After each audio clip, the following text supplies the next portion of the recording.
नमस्कार दोस्तों, मैं मनीष शर्मा। हमारे YouTube channel mathematics bye Manish में आपका बहुत बहुत स्वागत करता हूं। तो जैसा कि आपको ज्ञात होगा कि हमारे चैनल पर आपको यूपी पुलिस री एग्ज़ाम 2024 से संबंधित प्रैक्टिस सेट कराए जा रहे हैं। तो उसी सीरीज को आगे बढ़ाते हुए आज मैं लेकर आया हूं आपके लिए गणित का सेकंड प्रैक्टिस सेट। तो आशा करता हूं आज का सेशन आपको बहुत बहुत पसंद आएगा। तो इसी के साथ शुरू करते हैं सेकंड प्रैक्टिस सेट और पहला क्वेश्चन देख लेते हैं। तो पहला क्वेश्चन कह रहा है कि 105 मीटर और 90 मीटर लंबी दो ट्रेनें दो समांतर पटरियों पर क्रमशः 45 किलोमीटर प्रति घंटा और 72 किलोमीटर प्रति घंटे की रफ्तार से एक दूसरे की तरफ आ रही हैं। तो एक दूसरे को पार करने में इन्हें कितना समय लगेगा। देखिए, पहले दोनों ट्रेनों को देख लेते हैं। एक ट्रेन की जो स्पीड है वो है 45 किलोमीटर पर आवर और एक इसी के सामने से दूसरी पटरी पर आ रही है और इसकी जो स्पीड है वो है 72 किलोमीटर प्रति आवर यानी किलोमीटर प्रति घंटे। तो दोनों ट्रेनें एक दूसरे की तरफ आ रही हैं। तो ये कह रहा है कि एक दूसरे को पार करने में इन्हें कितना समय लगेगा और दोनों की लंबाई, एक ट्रेन की लंबाई दे रखी है 105 मीटर और दूसरी की दे रखी है 90 मीटर। तो एक की लंबाई दे रखी है 105 और एक की दे रखी है 90 मीटर। देखिए, मैं आपको यहाँ एक चीज पहले बता देना चाहता हूं कि अगर दोनों ट्रेनें एक दूसरे की तरफ आ रही हैं तो एक दूसरे की तरफ बढ़ने की जो उनकी स्पीड होगी वो इन दोनों ट्रेनों की स्पीड के योग के बराबर होगी। आप क्या काम करेंगे, किस गति से ये दोनों एक दूसरे के पास आएंगी, तो इन दोनों गतियों को आप जोड़ लेंगे। अगर ये एक ही दिशा में चल रही होती मान लो, तो फिर इनकी जो स्पीड होती, तो फिर जो ज्यादा वाली स्पीड होती उसमें से कम वाली हम घटा लेते अगर ये दोनों एक ही तरफ चल रही होती। लेकिन दोनों ये आमने सामने से एक दूसरे की तरफ आ रही हैं, तो एक दूसरे की तरफ इनकी जो आने की गति है वो मैं इन दोनों की गतियों को जोड़कर निकाल लूंगा। तो आप कैसे करेंगे इस क्वेश्चन को देख लेते हैं।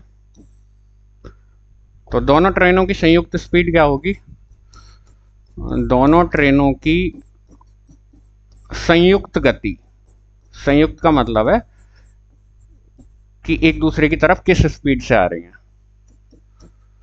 तो उसके लिए आप क्या काम करोगे, दोनों की स्पीड को जोड़ लोगे तो ये हो जाएगा 117 किलोमीटर प्रति घंटा।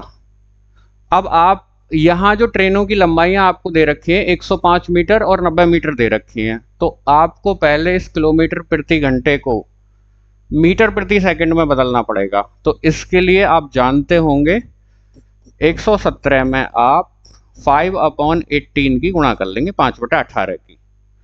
तो ये हो जाएगा 117 गुणा 5/18 मीटर प्रति सेकंड। तो आपने जो इनकी एक दूसरे की तरफ बढ़ने की गति थी उसको मीटर प्रति सेकंड में निकाल लिया।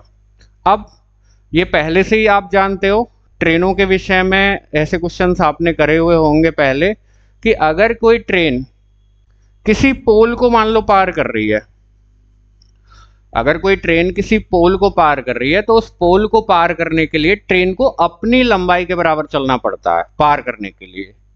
अब यहां एक दूसरे को पार कर रही हैं तो अपनी लंबाई तो पार करनी ही पड़ेगी, दूसरी ट्रेन की भी लंबाई पार करनी पड़ेगी, यानी आपको दोनों ट्रेनों की लंबाई जोड़नी पड़ेगी। तो उसके लिए आप क्या करेंगे, दोनों ट्रेनों की संयुक्त लंबाई निकाल लो, दोनों ट्रेनों की संयुक्त लंबाई, हाँ जी, और वो कितनी आ जाएगी, वो आ जाएगी 105 + 90। तो 105 + 90 हो गया आपका 195 मीटर। अच्छा जी, तो 195 मीटर लंबाई पार करी जानी है और आपकी गति क्या है, गति है 117 गुणा 5/18। तो मुझे समय निकालना है कि कितने समय में दोनों एक दूसरे को पार कर जाएंगी। तो आपने एक बहुत महत्वपूर्ण फॉर्मूला पढ़ रखा होगा कि चाल बराबर दूरी बटा समय, दूरी बटा समय। तो आपको क्या निकालनी है, आपको समय निकालना है। तो समय बराबर आ जाएगा दूरी बटा 4, दूरी बटा 4। तो दूरी कितनी है, मैं दूरी देख लेता हूं। दूरी मेरे पास दोनों की संयुक्त लंबाई होगी 195 मीटर, 195 मीटर, और चाल का इसमें भाग कर दूंगा, ये रही मेरी चाल। तो आपका अगर इसका भाग करोगे 18 ऊपर चला जाएगा और 117 गुणा 5 आ जाएगा नीचे, गुणा 5। तो अब आप क्या काम करेंगे देख लेते हैं, यहाँ कुछ कट जाएगा।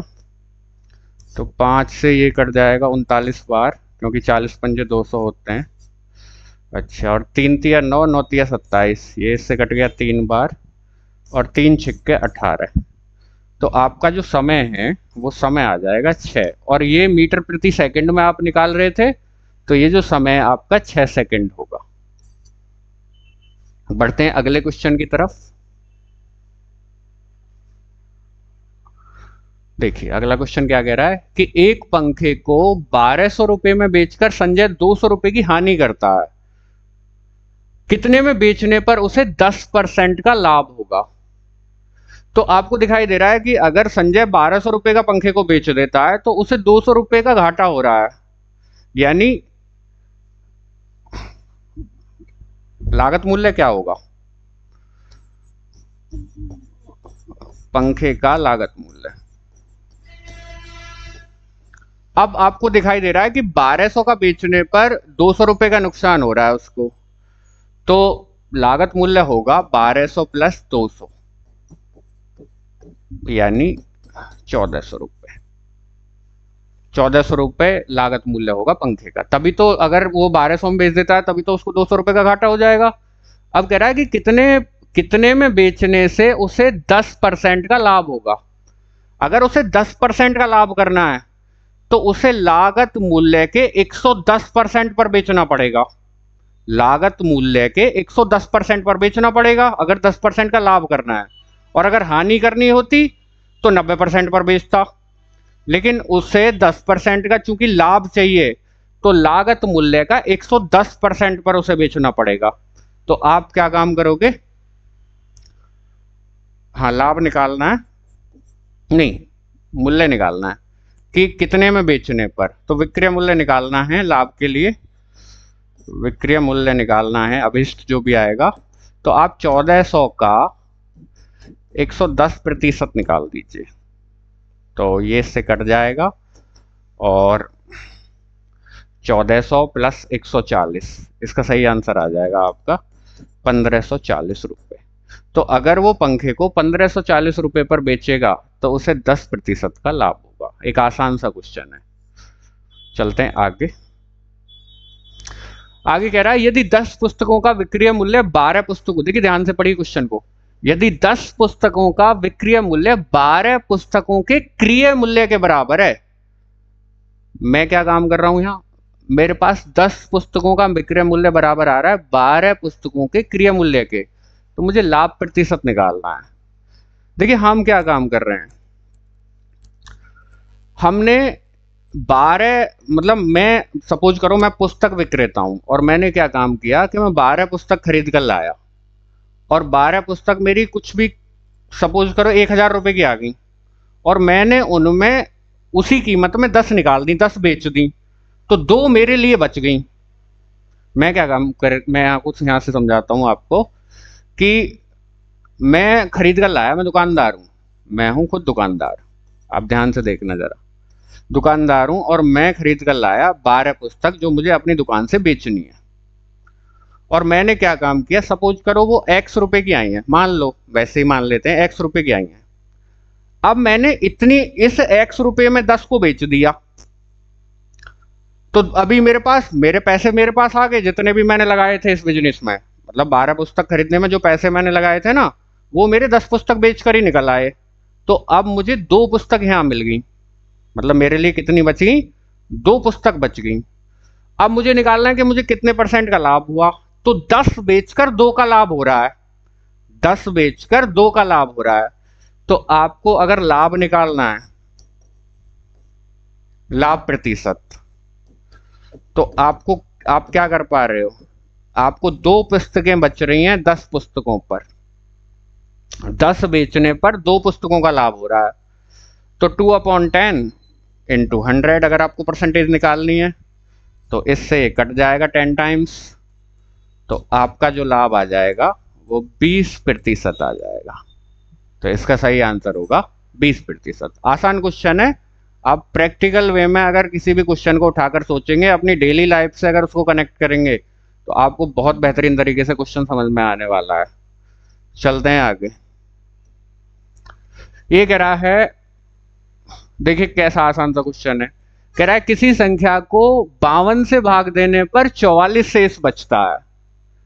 किसी संख्या को 52 से भाग देने पर 44 शेष बचता है। यदि उस संख्या को 13 से भाग दिया जाए तो कितना शेष बचेगा? ये भी एक आसान सा क्वेश्चन है। मान लो कि आपकी वो संख्या x है, माना संख्या x है, माना संख्या x है, वैसे ही मान ली मैंने, और मैं अगर इसको 52 से भाग दे रहा हूं तो 44 शेष बचता है। तो x को भाग करो भैया 52 से, 52 से भाग किया, सपोज करो t टाइम भाग गया, t बार भाग कर चला गया, और शेषफल कितना बच रहा है? शेषफल बच रहा है 44।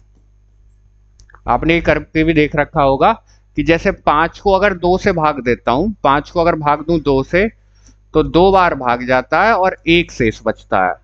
तो ऐसे ही मैंने लिखा कि मेरी मान लो संख्या वो x है, और x को अगर मैं 52 से भाग करता हूं तो t बार भाग जाता है और 44 बचता है मेरा शेष। जैसे 5 को 2 से भाग देने पर 1 शेष बचता है। तो अब कह रहा है कि संख्या को 13 से भाग दिए जाने पर कितना शेष बचेगा? तो कुछ नहीं करना, आप 13 कॉमन कर लीजिए यहां से, या फिर इसको लिख दीजिए पहले 13 के मल्टीपल के रूप में, और जो बचा हुआ शेष है उसको आगे लिख देंगे।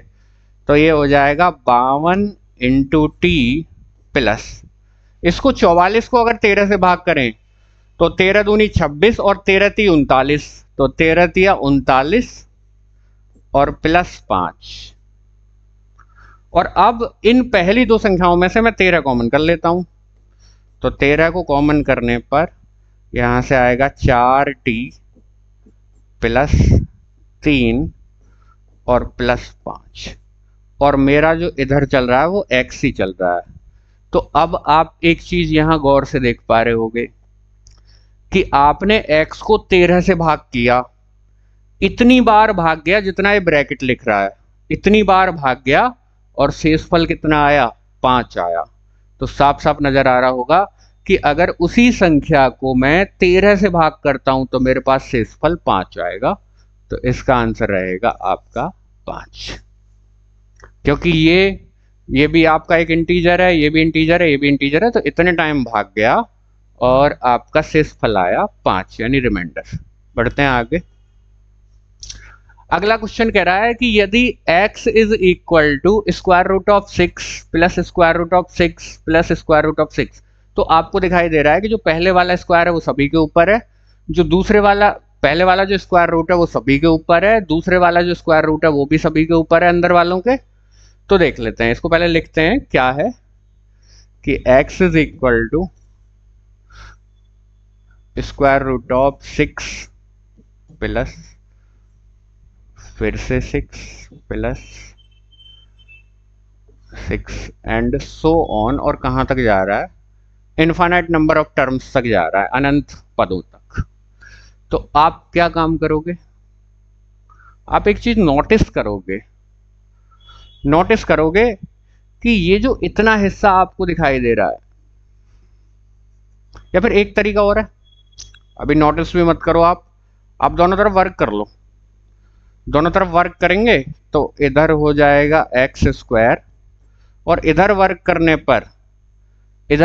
करने पर आपका ये हट जाएगा, तो ये हो जाएगा 6 plus square root of 6 plus square root of 6 plus square root of 6 and so on and up to infinite number of terms.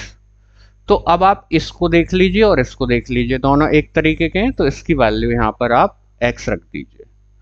तो ये हो जाएगा एक्स स्क्वायर बराबर 6 प्लस एक्स। और सभी को एक तरफ कर लूँगा मैं, सभी को एक तरफ करता हूँ तो x square minus x minus 6 बराबर 0। और यहाँ आपको गुणनखंड करने पड़ेंगे।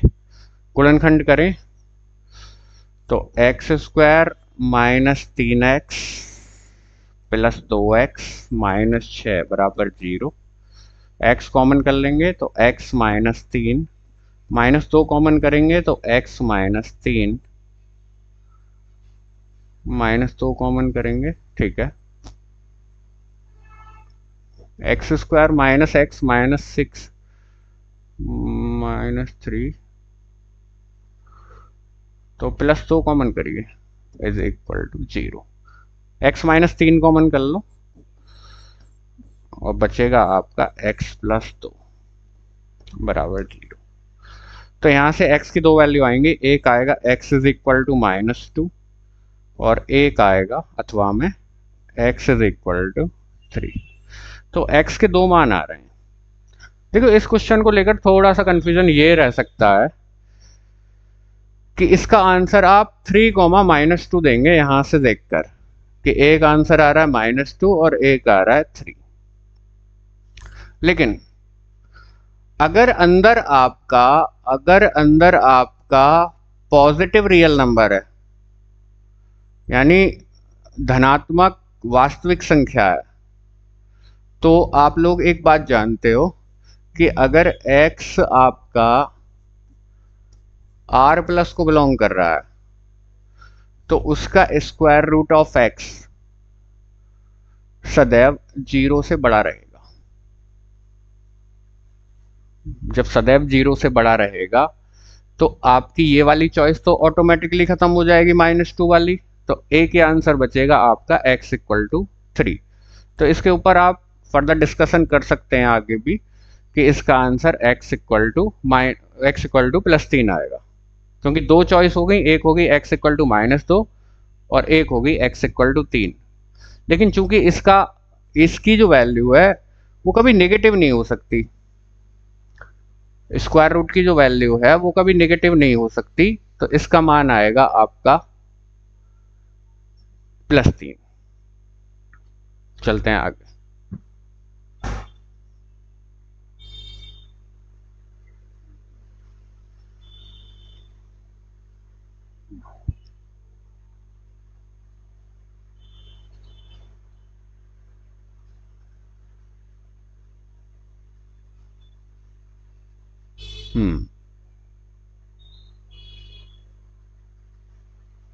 छः माइनस 2 4। हाँ, और अगर इसका मान मैंने अगर x इक्वल टू -2 में रख कर भी देखूं, x इक्वल टू अगर -2 में रख कर देखूं तो x is equal to square root of 6 और इसका ये भी x है इधर का बचा हुआ तो -2, तो x बराबर 6 माइनस 2 यानी 4 और ये हो जाएगा x बराबर, इसका आंसर कभी भी +-2 नहीं होता है। याद रखें कि स्क्वायर रूट ऑफ 4 ऑलवेज 2 होता है, ना कि +-2। तो बिल्कुल भी यहाँ से विचार ना करें, ये 2 ही आएगा। और जबकि x को आपने रखा क्या था -2, तो -2 सेटिस्फाई नहीं कर पा रहा, -2 आपका सेटिस्फाई नहीं कर पा रहा, तो इसका आंसर रहेगा आपका 3। बढ़िया, आगे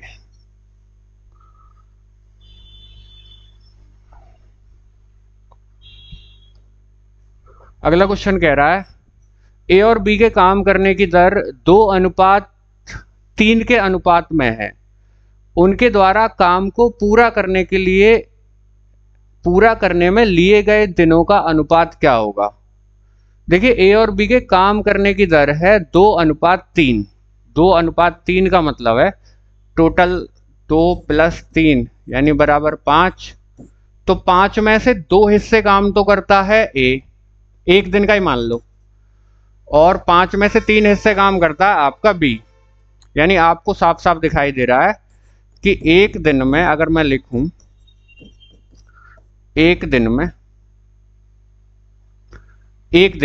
में लिख लेता हूं मैं, तो 5 में से 2 हिस्से, 5 में से 2 हिस्से यानी 20% रहा एक हिस्सा, तो 40% काम तो करता है ए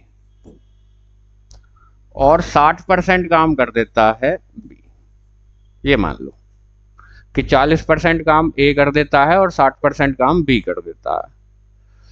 तो अब कह रहे हैं कि उनके द्वारा काम को पूरा करने के लिए गए दिनों की संख्या का अनुपात क्या होगा। काम है आपका एक, अब ये एक दिन में उस काम का 40% कर पाता है, तो इसको दिन लगेंगे 40%, यानी 40% कर पाता, आधे से भी कम, तो 40 दूनी 80 और आधा बचा हुआ हिस्सा, तो इसको तो लगेगा भाई साहब 2.5 दिन। और ये 60% कर देता है, और 2.5 दिन का मतलब है आपका, 2.5 दिन का मतलब है 5/2 दिन, और ये करता है 60% काम। तो आप क्या कर लेंगे, इसके लिए 100/60 कर लोगे, जैसे इसके लिए 100/40 किया है, 100/40 किया तो इसके लिए आ गया 5/2, तो ये आ जाएगा 20 तिया 60 और 20 पंजे 100, तो इसको लगेगा 5/3 दिन। अब कह रहा है कि दिनों का अनुपात क्या होगा, तो 5/2 अनुपात 5/3, इन दोनों का अनुपात निकालना है। तो 2 और 3 का एलसीएम लेकर आप मल्टीप्लाई कर दीजिए, तो 2 और 3 का एलसीएम आएगा, यानी ले से आएगा 6, तो 6 की मल्टीप्लाई ऊपर करूंगा तो 2 तिया 6 होता है, 2 तिया 6, तो 2 तिया 6, या फिर क्रॉस मल्टीप्लाई कर लीजिए, कैसे भी आप जा सकते हैं, इस अप्रोच को आप जानते होंगे। तो 2 तिया 6, तो ये हो जाएगा 6 पंजे 30,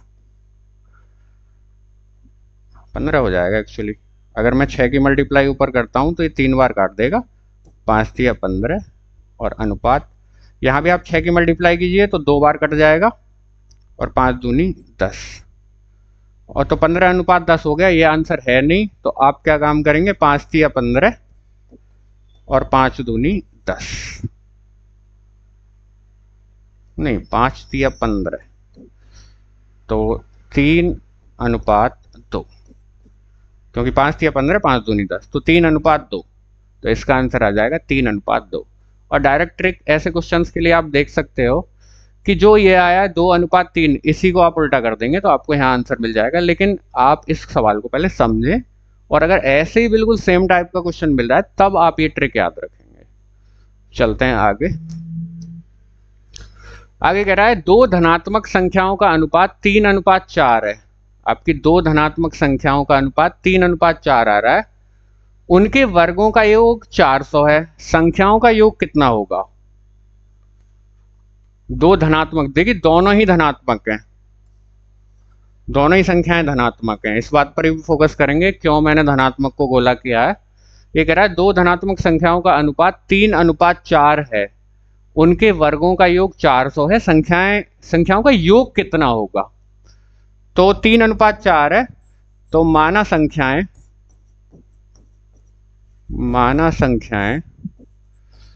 3x व 4x है, क्योंकि 3 और 4 का अनुपात इन्हीं का है। अब ये कह रहा है कि उनके वर्गों का योग 400 है, तो 3x² प्लस 4x² बराबर 400, इसको हम खोल लें तो 9x² प्लस 4 चौक 16x² बराबर 400, तो ये हो जाएगा 25x² बराबर 400, तो ये इसको काट देगा 16 बार, क्योंकि 25 8 200, 8 दूनी 16, तो x² बराबर आ गया यहाँ से 16। अब यहाँ फोकस करना, तो x बराबर आ जाएगा प्लस माइनस √16, तो x बराबर आ जाएगा आपका प्लस माइनस 4, तो x या तो +4 आएगा या -4 आएगा।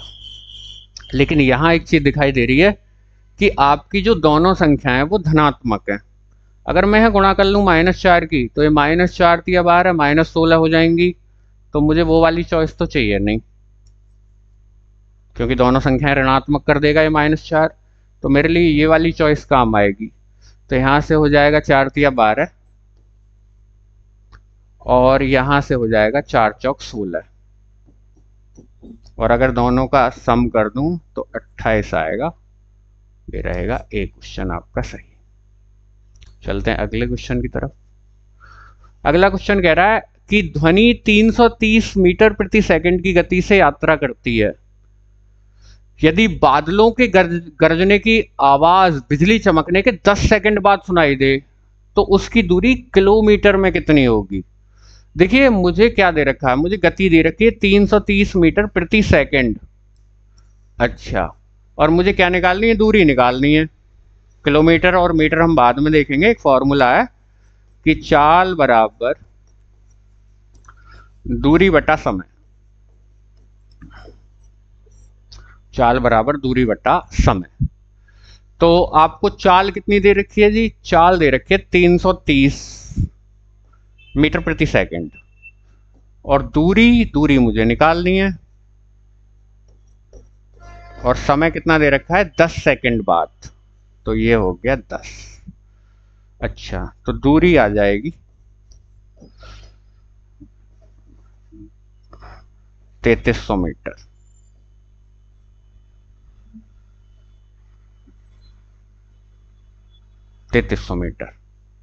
और आपको इसको दूरी को किस में देना है, इस दूरी को देना है किलोमीटर में। तो किलोमीटर में देने के लिए आप इसको 1000 से भाग कर देंगे। तो 1000 से भाग करेंगे तो 3300 अपॉन 1000, तो ये आ जाएगा 3.3 किलोमीटर।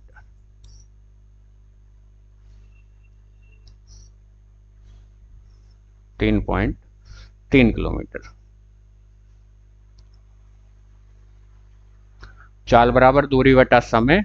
चाल में आपने रखा 330 मीटर प्रति सेकंड दूरी, और 10 सेकंड, ये इधर इसकी गुणा हुई तो 3300 मीटर आ गया। 1 किलोमीटर में आपके 1000 मीटर होते हैं, तो 1 किलोमीटर में आपके 1000 मीटर होते हैं, तो आप भाग कर देंगे यहाँ 1000 का, तो 3.3 किलोमीटर आपका आंसर आ जाएगा। बढ़ते हैं आगे।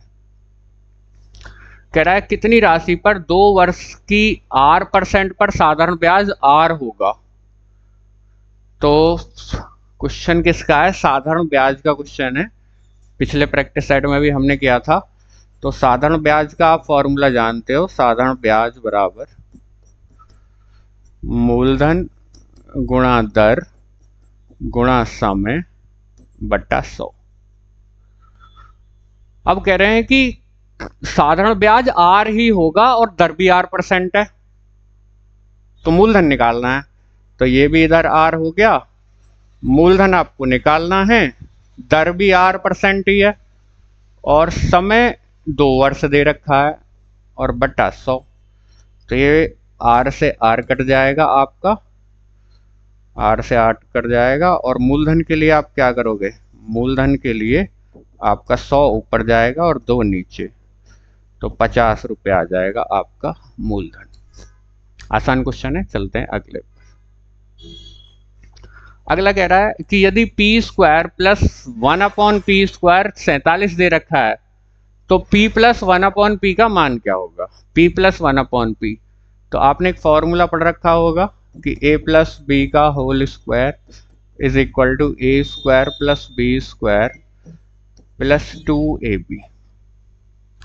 तो p प्लस 1/p का होल स्क्वायर, इसका फॉर्मूला खोलिए तो ये खुलेगा p² plus 1/p² plus 2ab करेंगे तो p से p कट जाएगा और खाली बचेगा यहाँ 2। तो अब आपको इसका मान दे रखा है उन्होंने 47, तो p प्लस 1/p का होल स्क्वायर बराबर आ जाएगा 47 जमा 2 यानी 49। अब आपको क्या बताना है, p प्लस 1/p का बताना है। तो कितने का स्क्वायर करूं कि 49 हो जाए, तो यहाँ -7 ऑप्शन में नहीं है, तो आपका आंसर आ जाएगा +7। अगले क्वेश्चन की तरफ बढ़ते हैं, क्योंकि आपको दिखाई दे रहा है किसी का स्क्वायर 49 आ रहा है, 49 स्क्वायर होता है 7 का। आगे बात करें, ये कह रहा है एक दुकानदार घड़ी बेचते समय 5% की छूट देता है। यदि वह 7% की छूट देता तो वह लाभ के रूप में 15 कम कमाता। घड़ी का अंकित मूल्य क्या होगा? देखिए, अगर वो छूट देता है 5% की और छूट देता है 7% की, पहले वो 5% की छूट देता है। 5% की छूट का मतलब है कि वो 95% पर बेच रहा है सामान को, और अगर वो 7% की छूट देता तो वो बेचेगा 93% पर। तो अंकित मूल्य निकालना है। तो माना, बहुत आसान क्वेश्चन है, और 15 रुपए कम कमाता है, तो देख लेते हैं कि माना घड़ी का अंकित मूल्य x है। माना घड़ी का अंकित मूल्य x है, तो कह रहा है कि अगर वो 5% की छूट देता है और फिर उसके मुकाबले 7% की छूट देता है तो वो 15 रुपए कम कमाता है। तो 5% की छूट पर बेचना यानी अंकित मूल्य के 95% पर बेचना, तो x का 95% माइनस, अगर 7% की छूट देता है तो वो अंकित मूल्य के 93% पर बेचता है, तो x का 93%। और कितने रुपए का अंतर पड़ रहा है? 15 रुपए का अंतर पड़ रहा है, 15 रुपए कम कमा रहा है, तो सामने लिख देंगे 15। इसमें से x बटा 100 कॉमन कर लेंगे, तो x बटा 100 कॉमन करने पर 95 माइनस 93 और सामने 15 आ जाएगा, तो ये हो जाएगा x बटा 100 इंटू 2 बराबर 15। ये इसको काट देगा 7.5 बार और इसकी सामने मल्टीप्लाई हो जाएगी, तो x बराबर आ जाएगा 750। तो C इसका आंसर रहेगा। अंकित मूल्य कितना आएगा? x यानी 750 रुपये। चलते हैं अगले क्वेश्चन पर। देखिए, बहुत अच्छा क्वेश्चन है, थोड़ा सा ध्यान लगाने वाला, बड़ा आसान हो जाएगा। ये कह रहे हैं 4 मोमबत्तियां जिनके जलने की क्षमता क्रमश 5 घंटे, 4 घंटे, 3 घंटे व 2 घंटे है। हमारे पास कितनी मोमबत्तियां? 4 मोमबत्तियां हैं। एक जलती है 2 घंटे, एक जलती है 3 घंटे, एक जलती है 4 घंटे और एक जलती है 5 घंटे। इन मोमबत्तियों को एक कक्ष में एक ही समय पर जला दिया गया। उन्हें कक्ष में उस समय तक जलाया जाता है कि जब तक कि कक्ष में 3 मोमबत्तियां बुझने जाएं। जब तक ये 3 ना बुझ जाएं तब तक जलाते रहो। यदि प्रत्येक मोमबत्ती को जलाने का खर्च 1.5 रुपये प्रति घंटा है तो कुल खर्च कितना होगा? एक आसान, बहुत आसान सा क्वेश्चन। देखिए, आपके पास कितनी मोमबत्तियां हैं? टोटल 4 मोमबत्तियां हैं। इनको एक साथ जलाइए। तो जब आपकी 4 मोमबत्तियां हैं, एक ये रही, एक ये रही, एक ये रही, और एक और ये रही छोटी, ये तो भैया 2 घंटे जलती है, ये जलती है 3 घंटे, ये जलती है 4 घंटे और ये वाली जलती है 5 घंटे। तो मैंने जलाना शुरू किया तो ये तो 2 घंटे में ही बुझ जाएगी। जब जलनी शुरू हुई तो ये 2 घंटे में बुझ जाएगी। तो ये तो जली, सबको लिखते रहो। ये 2 घंटे वाली तो 2 घंटे ही जलेगी। ये आपकी 3 घंटे जल जाएगी, ये वाली 3 घंटे जलेगी। 3 घंटे बाद 2 बुझ चुकी होंगी, 3 घंटे बाद 2 बुझ चुकी होंगी। और ये आपकी चूंकि 4 घंटे जलती है तो 4 घंटे बाद ये भी बुझ जाएगी, तो ये चलेगी 4 घंटे, ये 4 घंटे बाद। बस अब आपको यहीं तक जलानी है। कह रहे हैं ना, जब तक 3 बुझ जाएं तब तक ये आपको जलानी है। अब जब आपकी 4 घंटे तक पूरा कार्यक्रम चला मोमबत्तियों के जलने का, तो ये भी भाई साहब आपकी 4 घंटे जली, जो 5 घंटे चल सकती थी, ये भी लगातार जलती रहेगी, तो ये भी 4 घंटे जलेगी। तो इसके लिए भी ये कितनी जली? 4 घंटे। तो जो सबसे छोटी, जो 2 घंटे जलने वाली थी वो 2 घंटे जली, जो 3 घंटे जलने वाली थी वो 3 घंटे जली, जो 4 घंटे जलने वाली थी वो पूरे 4 घंटे जली, और जो 5 घंटे जलने वाली थी वो हमने बुझा दी, वो भी आपकी 4 घंटे ही जली। अब आप क्या कह रहे हो, ये कह रहा है यदि प्रत्येक मोमबत्ती को जलाने का खर्च 1.5 प्रति घंटा है, यानी ₹1.5 प्रति घंटा है, तो आप इसमें 1.5 की गुणा करेंगे तो इसमें खर्च आएगा आपका 3 रुपए। इसमें 1.5 की गुणा करेंगे तो इसमें खर्च आएगा आपका 4.5 रुपए। इसमें 1.5 की गुणा करेंगे तो इसमें खर्च आएगा आपका 6 रुपए, और इसमें 1.5 की गुणा करेंगे तो इसमें भी खर्च आएगा आपका 6 रुपए। 1.5 की गुणा करने पर हर किसी में कर दीजिए। तो अब आप अगर अपना टोटल खर्चा निकालें तो 6 और 6 12, 3 15 और 4.5 19.5 रुपए आपके खर्च होंगे मोमबत्तियों को 4 घंटे जलाने पर। तो एक आसान सा क्वेश्चन है, विचार कीजिए, बहुत आसान है। चलते हैं आगे। अच्छा, ये क्वेश्चन कह रहा है यदि व्यक्ति ए स्थान से बी स्थान तक 40 किलोमीटर प्रति घंटे की गति से यात्रा करता है एवं अपनी गति 50% बढ़ाकर लौटता है, मतलब ए से बी तक जाता है पहले 40 किलोमीटर प्रति घंटे की रफ्तार से, और फिर अपनी गति कितनी बढ़ा लेता है, 50% गति बढ़ा लेता है लौटते समय। तो ये कह रहा है दोनों यात्राओं के लिए उसकी औसत गति क्या होगी। बहुत ध्यान से देखेंगे, ये मेरा स्थान ए है और ये मेरा स्थान बी है। ए से बी तक जाने में उसकी गति कितनी रही, ए से बी तक जाने में उसकी गति रही 40 किलोमीटर प्रति घंटा, और बी से ए तक आने में उसकी गति 50% बढ़ गई। तो पहले 40 का 50/100, तो ये आ जाएगा आपका 20। तो 50% बढ़ गई, यानी लौटते समय कितनी हो गई, 60 किलोमीटर प्रति घंटे हो गई लौटते समय। अच्छा जी, अब आपको क्या काम करना है, अब कह रहा है कि दोनों यात्रियों के लिए उसकी औसत गति क्या होगी।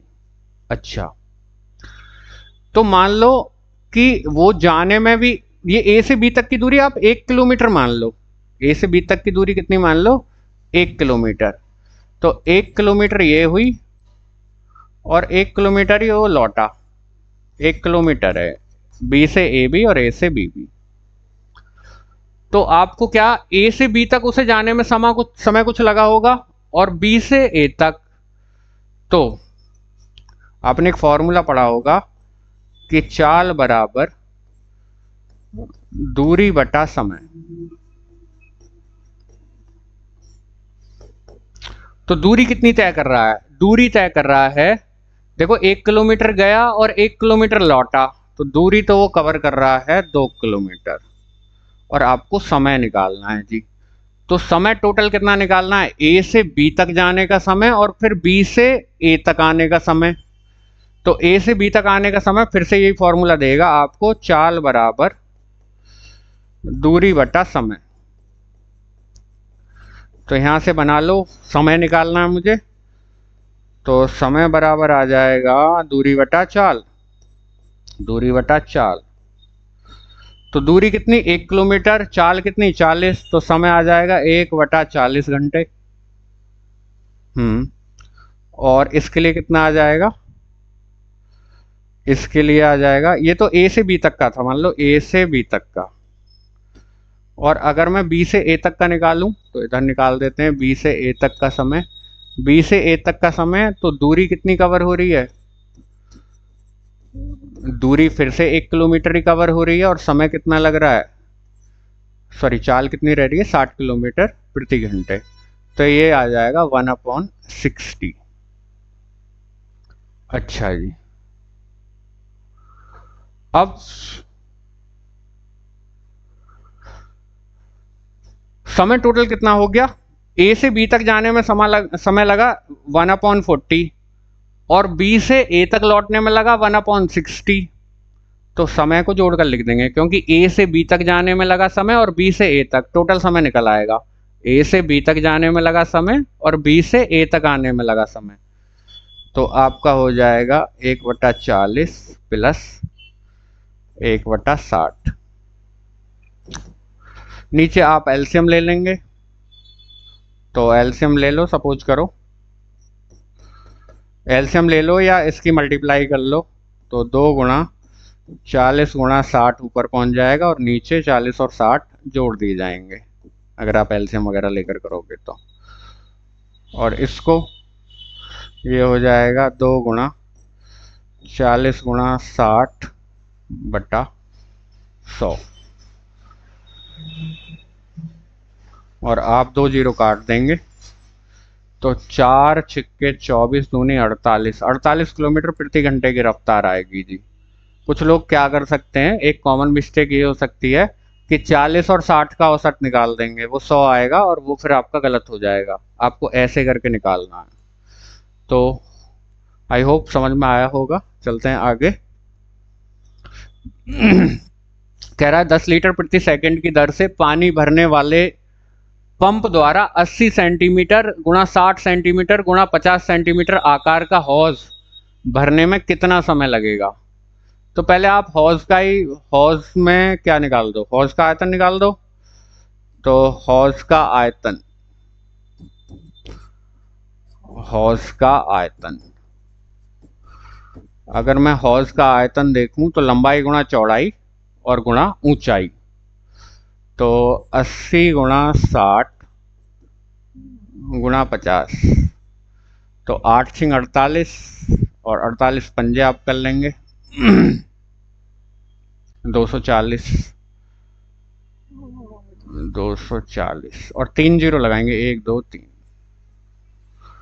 तो इतने सेंटीमीटर क्यूब आ गया जी। अब कह रहा है 10 लीटर प्रति सेकंड की दर से पानी भरने वाला पंप, 10 लीटर प्रति सेकंड, 1 सेकंड में भरा गया पानी, 1 सेकंड में भरा गया पानी कितना भरा जा रहा है, 10 लीटर। 10 लीटर। और आपको एक बात बता दें कि 1 लीटर में 1000 घन सेंटीमीटर होते हैं, तो ये हो जाएगा 10,000 घन सेंटीमीटर, या सेंटीमीटर क्यूब लिख दो, घन सेंटीमीटर लिख लें या सेंटीमीटर क्यूब लिख लें। तो आपको ये पता लगाना है कि कितना समय लगेगा, तो आप इस आयतन को इससे भाग कर देंगे, तो अभिष्ट समय, तो समय बराबर आ जाएगा 240,000 बटा 10,000,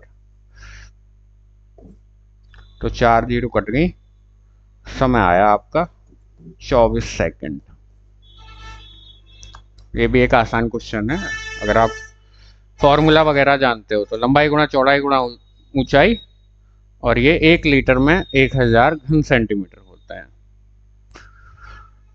ये भी बिल्कुल सेम टाइप का क्वेश्चन है कि किसी आयताकार ब्लॉक जिसके आयाम 4 गुणा 6 गुणा 8 सेंटीमीटर में दे रखे हैं, यदि 2 सेंटीमीटर आयाम वाले छोटे छोटे घनों में परिवर्तित कर दिया जाए तो कुल कितने घन प्राप्त होंगे।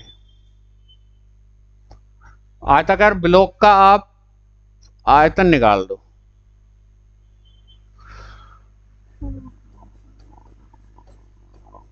आयताकार ब्लॉक का आयतन, और आयतन निकालें तो 4 गुणा 6 गुणा 8, क्योंकि लंबाई चौड़ाई और ऊंचाई दे रखी है, और ये हो जाएगा 4 छिक्के 24, 24 अट्ठे 8 चौक 32 का 2 हासिल 3, 8 दूनी 16 और 3 19, 192। या इतना ही रहने दो क्योंकि कट जाएगा, नीचे 2 दे रखा है, तो कुछ आपको मल्टीप्लाई करने की जरूरत नहीं है। 4 गुणा 6 गुणा 8 घन सेंटीमीटर ही लिख दो। अब छोटे छोटे घनों में 2 सेंटीमीटर आयाम वाले, यानी जिसकी लंबाई भी 2 हो, चौड़ाई भी 2 हो और ऊंचाई भी 2 हो, ठीक है। तो घन का आयतन निकाल लो। घन का आयतन घन का आयतन आ जाएगा, 2 उसकी चौड़ाई है, 2 ऊंचाई है और 2 ही लंबाई है, इतने घन सेंटीमीटर। तो कितने ब्लॉक, कितने घन प्राप्त होंगे, मतलब इस आयतन में कितने घन रखे जा सकते हैं? तो घनों की संख्या,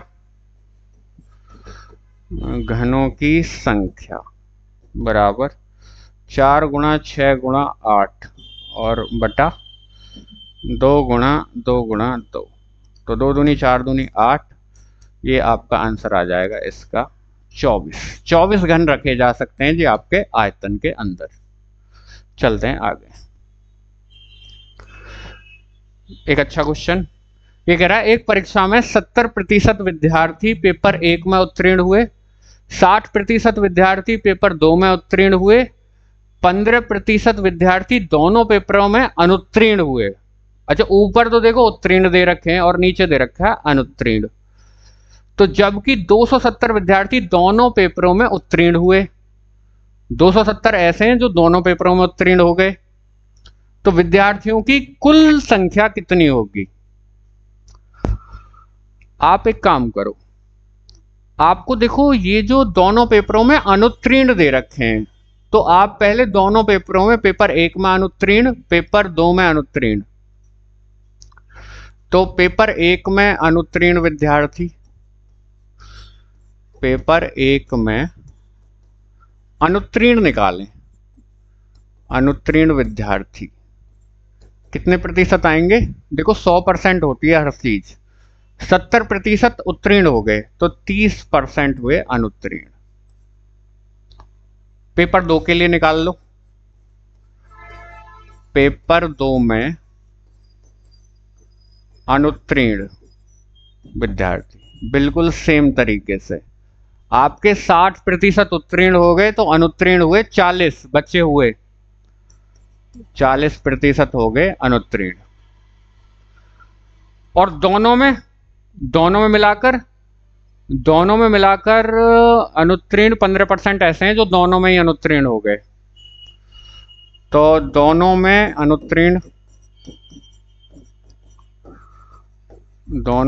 अनुत्तीर्ण विद्यार्थी कितने रहेंगे जी आपके? 15%, दोनों में अनुत्तीर्ण। ठीक है, तो देखो अगर एक पेपर में भी बच्चा अनुत्तीर्ण हो गया तो उसके नाम पर अनुत्तीर्ण लिख गया, अगर एक पेपर में भी हो गया, 2 पेपर दे रहे हैं, दोनों में से किसी एक में अगर फेल हो जाता है तो उसको फेल में रखा जाता है। तो आप एक काम करोगे, आपने एक फॉर्मूला पढ़ा होगा कि n A union B is equal to n A plus n B और माइनस एन इंटरसेक्शन बी। अगर आप मैं वेन डायग्राम से समझाऊं तो ये मान लो ए है, ये आपका बी है और ये दोनों का कॉमन हिस्सा है, यानी ए इंटरसेक्शन बी। तो जब आप इन दोनों के लिए काउंट करते हो तो इसका पूरा काउंट कर लेते हो, इसका पूरा काउंट कर देते हो, और ये वाला हिस्सा 2 बार काउंट हो जाता है, तो इसको फिर हटा देते हैं। तो मुझे अनुत्तीर्ण विद्यार्थियों का प्रतिशत निकालना है, तो कुल अनुत्तीर्ण विद्यार्थी,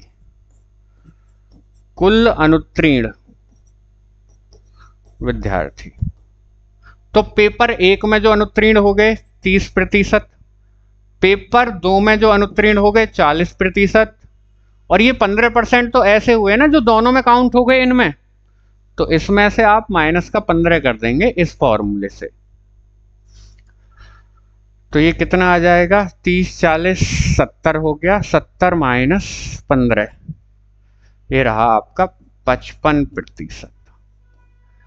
तो 55% विद्यार्थी आपके ऐसे हैं जो आपके दोनों पेपरों में मतलब अनुत्तीर्ण हुए हैं, चाहे पेपर 1 में हुआ हो, बी में हुआ हो, सॉरी पेपर 1 में हुआ हो, पेपर 2 में हुआ हो या दोनों में हुआ हो, ऐसे विद्यार्थियों की संख्या कितनी है? 55%। तो आपको कुल पास निकालना है, तो कुल उत्तीर्ण विद्यार्थी कितने होंगे जी? कुल उत्तीर्ण विद्यार्थी 55% फेल हो गए, तो 100 माइनस 55, यानी आपके 45% ऐसे रहे जो आपके पास हुए, उत्तीर्ण हुए। और ये कह रहा है कि जबकि 270 विद्यार्थी दोनों पेपरों में उत्तीर्ण हुए जी।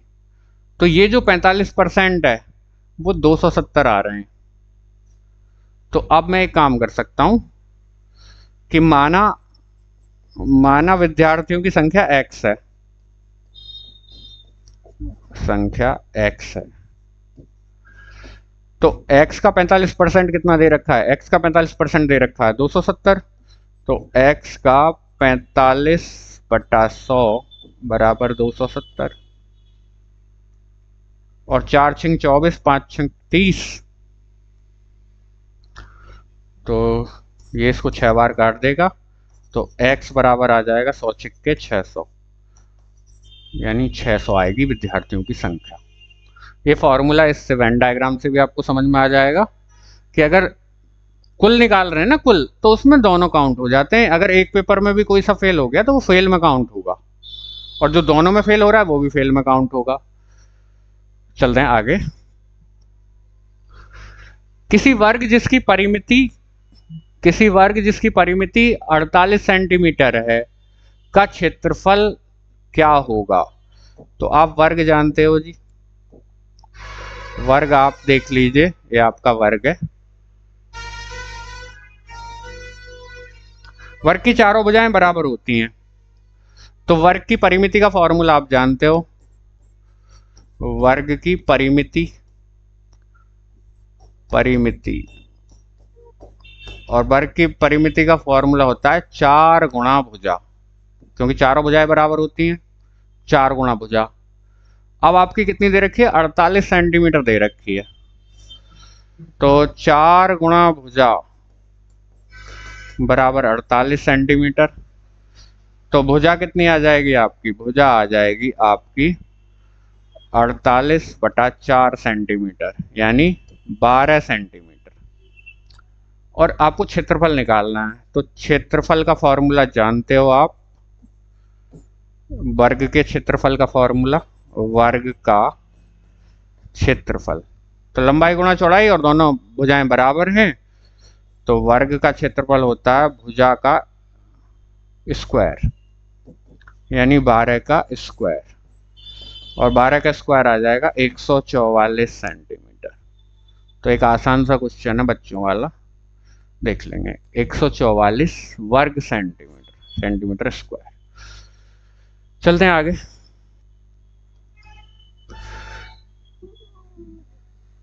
क्वेश्चन 2 बार आ गया। कह रहा है एक परीक्षा में 35% छात्र पास हुए और 455 छात्र फेल हुए। ये तो बहुत कॉमन क्वेश्चन हो जाएगा, अभी उसके सामने जो क्वेश्चन किया है कि एक परीक्षा में 35% छात्र पास हुए, 455 छात्र फेल हुए, तो परीक्षा में कितने छात्र बैठते हैं? देखिए, एक कंसेप्ट है कि अगर कोई विद्यार्थी पास नहीं है ना, तो फेल है, बीच की कोई स्थिति नहीं हो सकती। जैसे सिक्के को अगर उछाला जाए तो या तो हेड आएगा या टेल आएगा, तो ऐसे ही जो पास नहीं हुआ उसको ऑटोमेटिकली बोल देंगे फेल। लेकिन ये कंसेप्ट हर जगह नहीं लगता। अगर हम ये कह दें कि अगर कमरे में बैठा हुआ मनुष्य आदमी नहीं है, तो आप ये इंप्लाई नहीं कर सकते कि वो औरत होगा, वो आपका थर्ड जेंडर भी हो सकता है। तो ये कह रहा है कि 35% छात्र पास हुए, तो फेल कितने प्रतिशत हुए? 65%, सॉरी 65%। तो माना छात्रों की संख्या x है, माना छात्रों की संख्या x है, तो 35% पास हो गए, तो फेल कितने परसेंट हो गए? 65%। तो और फेल कितने आए? 455 फेल दे रखा है, तो फेल छात्रों की संख्या, फेल छात्रों की संख्या 100 माइनस 35, यानी 65%, और वो दे रखे हैं 455। तो आपको निकालना है x का 65/100 और कितने दे रखे हैं फेल? फेल दे रखे हैं 455। 6 चौक 24, 6 पंजे 30, 6 छंग 36,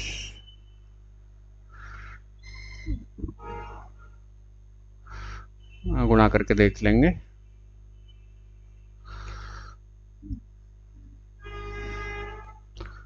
13 3 39, 13 चौका 52, 13 पंजे 65।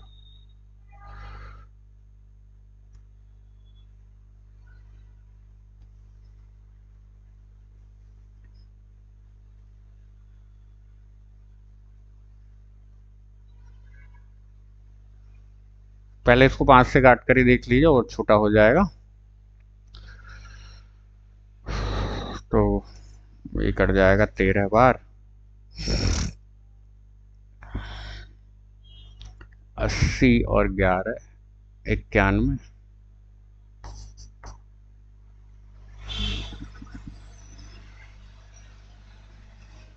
13 13 7 91, 7। तो x आ जाएगा आपका, ये इधर मल्टीप्लाई कर दीजिए 700। चलते हैं आगे। कह रहा है 50 का 860% और 860 का 50%। बहुत आसान सवाल। 50 का 860% प्लस 860 का 50% का 50/100 नहीं निकालना है। तो 2 जीरो मार दो यहाँ से जल्दी फटाफट, और यहाँ से भी 2 जीरो मार दो। तो ये हो जाएगा 86 पंजे 430 होते हैं, और यहाँ से भी 430, तो ये हो जाएगा 860। वही सेम आंसर आ गया। चलते हैं आगे। बस क्वेश्चन खत्म हुए। तो आशा करता हूँ आज का सेशन आपको पसंद आया होगा। कॉमन क्वेश्चंस हैं यूपी पुलिस एग्जाम से रिलेटेड, और कॉन्फिडेंट होकर आप अपनी तैयारी कीजिए। क्वेश्चंस को बारीकी से पढ़िए और चैनल को सब्सक्राइब कीजिए। धन्यवाद।